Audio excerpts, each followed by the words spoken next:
from the one who has been enabled, but the enabler also has to give the one who has been enabled the breathing space to govern, which is where the problem usually is, where you want to be the one who enforces, all of the rules and regulations in the state. I was coming to that. You see, that's why I said that, in Rivers State, they don't have a conservative religion to guide them in that regard, or a conservative culture to guide them in that regard. So they've got to learn from a local like the Southwest, where it works perfectly well. Somebody like Nyesom Wike is a person who is, I think he's about 56 years old. I don't think that you can teach him new tricks. He's a person that is driven by ego. If you see Nyesom Wike having an interview with journalists, he doesn't even allow journalists to talk. He wants to dominate them. That is his personality, it's his nature. So if you have such a person, like I said before, you have to, he's a bull in a china shop, you have to manage him until he's in a position whereby he can cause the least damage. And that's what the governor should have done. The governor is not unfamiliar with Nyesom Wike's personality. He worked with him for let's say a number of years. So he knew the kind of person he was getting involved with. He should have, in my own case, tried to, adopt a more reconciliatory approach to this. Look, if you want to turn the ship, you have two options available to you. You can turn the ship abruptly, in which case you could break the rudder, or you can turn the ship gently until you have it going in the direction that you want it to go. Olusegun Obasanjo, another person from the Southwest, he was brought in packaged by General Babangida and Abdulsalami Abubakar. And this was a man that was very gentle in taking power from the bloc that gave him power. And by 2007, he was the most influential Black African politician in the whole world. So they have to learn from where this model has worked best, which is the Southwest. And failure to do that, there's always going to be crisis in Rivers State. Like I said, you have never had a situation in Rivers State whereby a succeeding governor is having good relations with a preceding governor. They have to learn from the Southwest, otherwise that state will perpetually be in crisis. So I'm pressed for time, and I have so many questions to ask you. I know you're a lawyer as well, and I wanted to ask you about, the four. There's that provision in the resolution that says, that budget should be represented to the House of Assembly when it's rightly constituted. And people are wondering if it forms a quorum or not. But I also know that one of your strengths is also, the economy, and I wanted to talk to you about the Naira, and I think I will just stay on the Naira. When you look at what's happening, the Naira to the dollar, it is biting really hard on people. The prices of things are increasing every other day, especially in this season now that, it's Christmas and New Year.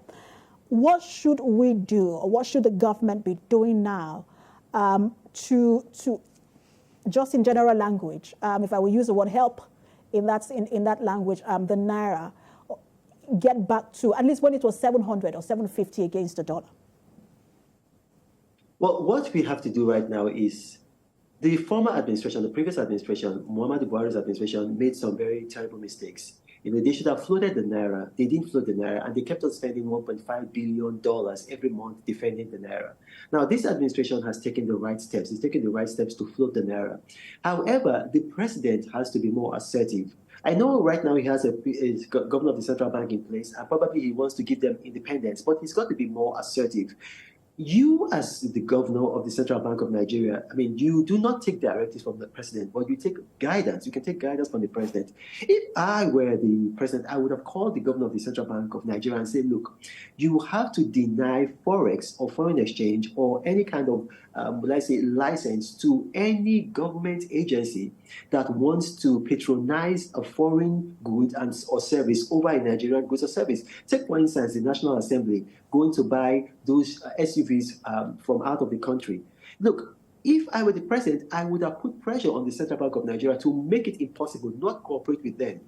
When we begin to patronize made in Nigeria goods and services, then we're going to see the Naira, because right now the Naira is being floated. The laws of demand and supply are solely responsible for the value of Naira. So by the time we begin to change our consumption habits, then we're not going to see the kind of movement in the Naira that we want to see. And the citizenry, the people, for this kind of, behavior to trickle down, they've got to see it in their government. When you tell the people of Nigeria to buy made in Nigerian goods and they are seeing the National Assembly spend so much money buying foreign goods, it's not going to encourage them. The president failed in that regard as far as I'm concerned, and it's something that he can correct. Because the National Assembly, these are people, you do not have sufficient patriotism in the National Assembly for this kind of, when I say, pro-Nigeria stance to take place. You've got, options in Nigeria. You've got Innocent. They could have bought those vehicles from Innocent. Now, that is the part of the government. For the people of Nigeria, are, will I say, we do not want to do the right things. We want to eat our cake and have it. Currently in Nigeria, 76.7 million people use MTN. Another 45 million people use Airtel. You cannot have 130 million Nigerians spending $20 million every day that is going to South Africa and India, and just you want the Naira to appreciate. It cannot happen. There's an option. Why can't you use Glo? If you have those 130 million Nigerians using Glo, if they start using Glo tomorrow, I'm telling you, immediately it's going to have a positive impact on the value of the Naira. The value of the Naira is just going to explode immediately.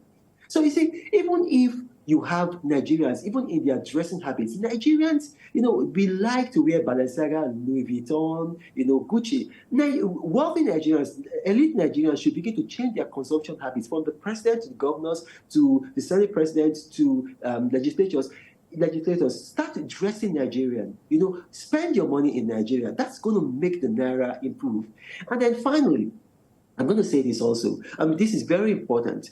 We need to have a policy in place whereby there is some kind of tax, punitive tax for government institutions and the private sector that patronize foreign goods and services. For instance, if you are a minister or a member of the ministries, departments, and agencies, and you are flying to a route that Air Peace can fly, they actually have planes going that route, but you choose to fly British Airways, then you should be made to pay a tax. Whether you're in the private sector or in the public sector, you should be made to pay a tax. We should patronize made in Nigeria goods and services, and that's the only way that Naira can appreciate. And many people will say, look, they agree with you, because when you watch American movies, there's this deliberate this deliberate intent, or this is intention, is very intentional when they position their brands. You hardly find them use phones in their movies that are not made in America, or cars that are not made in America. Very intentional. But some people will also say, look, for network, for example, I'm going to use the one that provides the best service for me. And I'm going to use the one that has the best network in my area. It's not necessarily about whether it's a Nigerian brand or not. It's just what works where I live at the moment, and what offers me the best services in terms of data and calls. And that's basically how it works. And so if we have to patronize made in Nigerian products, they have to be an upscaling. And so where should that come from? Is it those who are manufacturing or these goods and services, or from the government enabling them to thrive? That's why I said that Nigerians want to eat their cake and have it.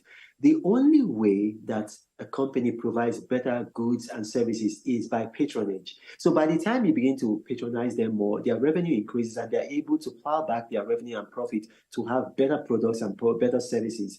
So you have to have sacrifice. You've got to have people saying, okay, we're going to sacrifice. If you look at India had a company called Tata. Tata was a very, poor in terms of service delivery. If you look at what they call keke in Nigeria, they call keke marwa and all of that. That's what Tata used to do. But Indians deliberately said, okay, you know what, we've got better alternatives from the West, but we're going to patronize Tata. That's patriotism. We're going to patronize Tata. And then eventually Tata became so good that now Tata is now the #1 provider of railway services in the United Kingdom, not India, in the United Kingdom.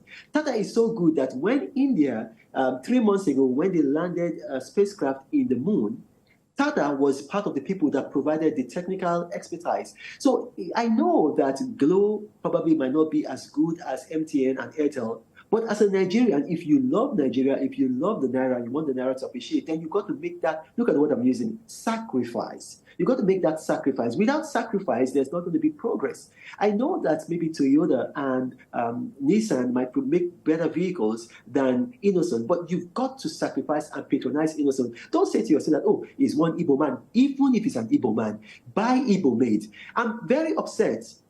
Am I still there? Can you hear me? Yes, you are. Yeah, I'm very upset when I watched NAFDAC and then they caught some people. I think they were making fake wines and then they were making some fake pharmaceuticals and then they arrested them, they threw them in jail. That is not the way a nation grows. Those people, what you do is that you get them and you say, okay, look, you are able to make fake wines, you're able to make fake pharmaceutical grade medicine. What do you need to create a genuine one, an authentic one? Is it that maybe you need training so that you know how to register a company, you know how to register a patent? And then that's how you begin to help your own, will I say, local people build your own industrial complex.